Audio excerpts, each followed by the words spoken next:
Donner la liberté à un noir, c'est comme donner une Rolls à un aveugle, un harem à un eunuque, voire même un code de l'honneur au chevalier Pygmalion Jean-François Copé.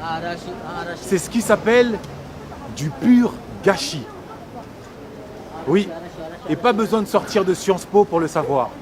C'est désormais un secret de Polichinelle. La liberté, les Noirs ne la méritent pas.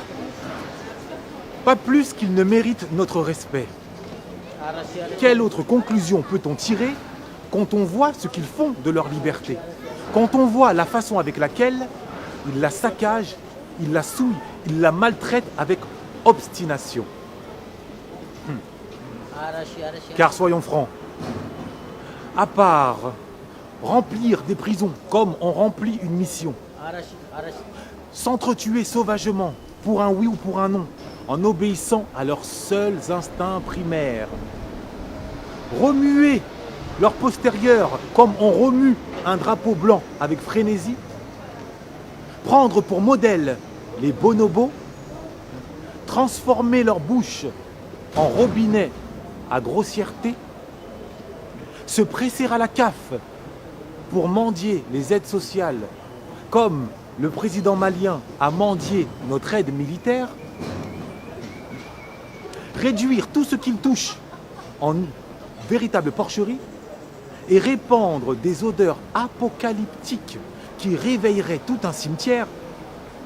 À part ça, les Noirs ne servent strictement à rien dès lors qu'ils ne sont pas sous nos ordres. Et paradoxe des paradoxes, ils passent leur temps à se faire passer pour de simples victimes, de pauvres victimes sans défense qui seraient réduites de force, excusez du peu, à l'état de simples cobayes de notre cruelle inhumanité. MDR. Au moins, on peut leur reconnaître une chose. Il ne manque vraiment pas de toupet.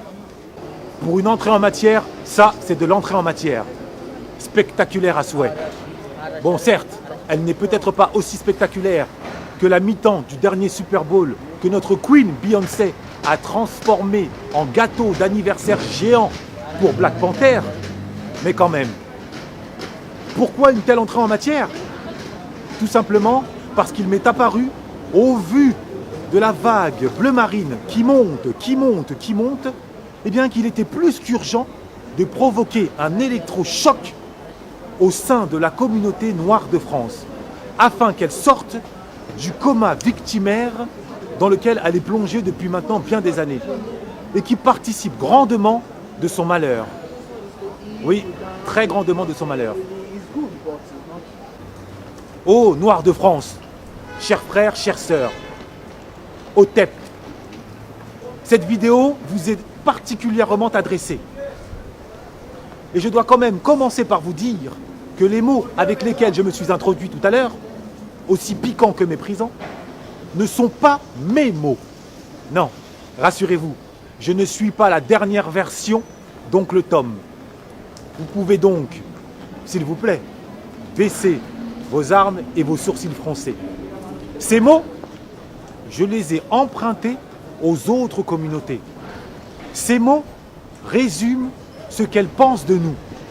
Mais comme les radars d'SOS Racisme, de la LICRA, du CRAN, sont toujours à l'affût du moindre dérapage verbal, eh bien, les autres communautés se gardent bien de les exprimer sur la place publique.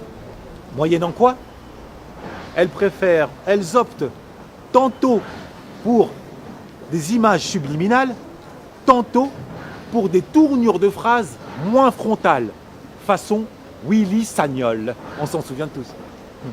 En revanche, sur les réseaux sociaux, sorte de punching ball géant aux allures de déversoir de la haine, le moins que l'on puisse dire, c'est qu'elles se lâchent telles des souris lâches qui profiteraient de l'absence du chat. Quoi qu'il en soit, face à de tels propos racistes, deux réactions nous font les yeux doux. Deux réactions s'offrent à nous. Première réaction, et de loin la plus célèbre, eh bien, elle consiste à crier au racisme et au mépris inacceptable, avec Tonton David en fond sonore. Cette réaction, Rokhaya Diallo et Kémy Séba sont fait les spécialistes New Generation. Et inutile de vous dire que cette réaction est de loin la plus cotée à la bourse des lamentations. Ce qui n'est pas le cas de la deuxième réaction possible. Celle-ci s'opère en deux temps. Dans un premier temps, elle consiste à économiser sa voix et à se rappeler qu'avant d'être maître de ses paroles et de ses actes, tout être humain est d'abord l'esclave des croyances et des pensées qui déterminent ses paroles et ses actes. Et une fois qu'on a ce rappel à l'esprit, et ça c'est la deuxième étape de la réaction, eh bien il s'agit de s'interroger, de se questionner. Pourquoi ? Pourquoi les autres communautés entretiennent-elles de telles pensées à notre égard? Pourquoi? Là, je ne vous cache pas que cette deuxième réaction n'est vraiment pas en bonne odeur de sainteté. Non, nous vivons à l'heure du tout émotion. Et aussi bien sur la place du marché qu'au plus haut sommet de l'État, on a tendance à confondre compréhension et justification. Tant et si bien que celui ou celle qui se risque à essayer de comprendre une parole ou un acte raciste est immédiatement considéré comme un complice qui mérite condamnation et châtiment. Toujours, quoi qu'il en soit, en ce qui me concerne, eh bien, non seulement j'ai horreur de crier, au moins autant que Kanye West a horreur de l'humilité ou que Kim Kardashian a horreur de la pudeur, mais surtout, dans mon cœur, le droit à la critique d'autrui, pour légitime et nécessaire qu'il soit, ne pèse vraiment pas lourd face au devoir d'autocritique. Oui, devoir d'autocritique. C'est sans doute mon côté Renaissance, allez savoir. Ouais. Tout ça pour vous dire que je ne suis pas venu ici devant vous avec la voix d'un procureur qui, la main posée sur le code civil, eh bien, accuse et demande réparation. Je ne suis pas non plus venu ici devant vous avec la voix d'un évêque qui, la main posée sur la Bible, eh bien, condamne au nom de l'ordre moral. Non, non, non. Je suis venu ici, humblement, avec la voix d'un médecin qui, la main posée sur le serment d'Hippocrate, se tient à distance de tout jugement moral pour se contenter et se concentrer, eh bien, d'identifier les symptômes d'une maladie, nommer cette maladie et prescrire des médicaments qui viendraient à bout de cette maladie. Non, vous n'êtes pas victime d'une hallucination auditive. Vous avez bien entendu. Je parle bien de maladie. Car, comme l'avait compris notre saint Nelson Mandela, le racisme est d'abord, comprenez-moi bien, est d'abord une maladie qui s'attrape par l'éducation ou par l'expérience avant de devenir un acte ou une parole qui se condamne moralement avec la plus grande fermeté. Et là-dessus, je mets au défi quiconque de dire l'inverse. Pour le dire autrement, aussi vrai que 2 et 2 font 4, eh bien, le racisme correspond d'abord aux racines d'un pommier avant de devenir un panier de pommes pourries. Ça, c'est pour le premier point. Maintenant, passons au second point. Sans doute le plus capital. Un point qui maintient malheureusement la très grande majorité des Noirs dans une erreur d'analyse extrêmement profonde, comme on maintiendrait la tête sous l'eau. Mais quand je dis la très grande majorité des Noirs, j'utilise mes mots. Je ne parle pas de l'unanimité, car il existe évidemment une minorité de Noirs parfaitement et hautement diplômés, idéalement intégrés. On pense notamment à Ramayad, qui pullule dans certains coins de Paris, à l'ombre des médias, mais qui existe bel et bien. Le club Efficience, d'ailleurs, en est une des vitrines. Cette minorité, elle, connaît le deuxième point qui arrive. Et elle le connaît si bien qu'elle ne veut pas entendre parler, ni de près ni de loin, des autres Noirs, qu'elle ne voit que comme un amas de mauvaises herbes toxiques sur le plan de l'identité. Et ces autres Noirs, la majorité, pour le coup, eux, ne voient en ces premiers, en cette minorité, que de simples bounty, de simples vendus qui seraient prêts à vendre père et mère pour un bon steak dans le chénil du colon. Non, le deuxième point, le voici. La France n'est pas et n'a jamais été le Mississippi. La France n'est pas et n'a jamais été, le peuple français, une filiale du Ku Klux Klan. Je me répète, le peuple français n'a jamais été et n'est pas une filiale du Ku Klux Klan. Même si, et on ne le dira jamais assez, c'est bel et bien en son nom propre que son élite, son sommet, de Louis XIV et son colbertien Code noir à Charles de Gaulle et sa focardienne mission civilisatrice, sans oublier bien sûr Jules Ferry et sa Leroy-Beaulieusienne mission civilisatrice, c'est en son nom propre que cette élite a semé juteusement la terreur psychologique, culturelle, cultuelle et le chaos économique, aussi bien aux Antilles, rebaptisé le trésor des béquets, qu'en Afrique, rebaptisé le sombre empire du franc CFA. Il n'empêche que dans son ensemble, le peuple français métropolitain, même si, encore une fois, là aussi, il a été biberonné, nourri à coups d'expositions coloniales, de Tintin au Congo, de spectacles à la Michel Leb, et j'en passe et des meilleurs, ou des pires, n'a jamais lynché ni pendu de Noirs.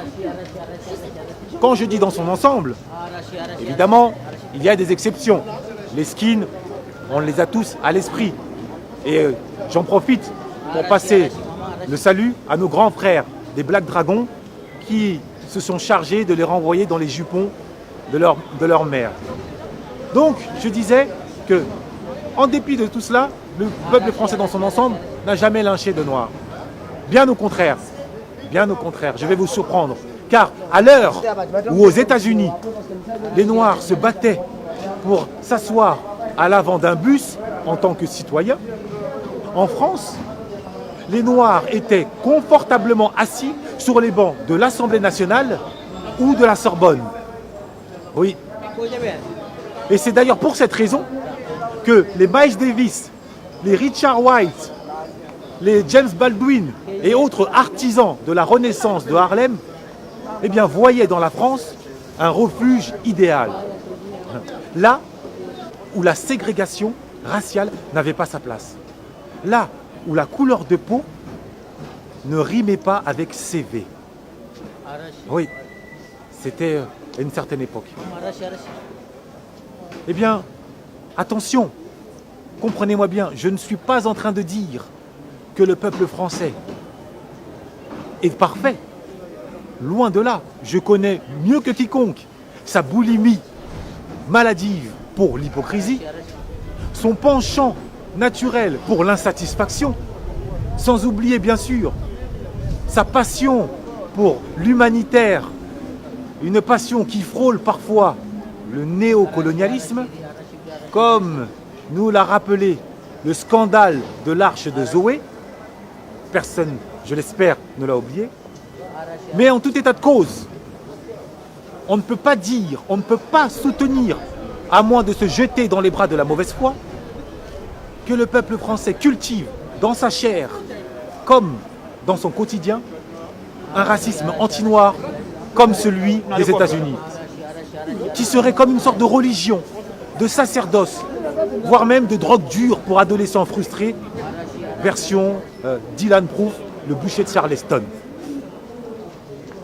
Cette vérité, j'ai prié le ciel, j'ai prié les ancêtres, j'ai prié le soleil, j'ai prié les étoiles, j'ai prié tout ce que l'on peut prier pour que chacun et chacune d'entre vous accepte de l'entendre.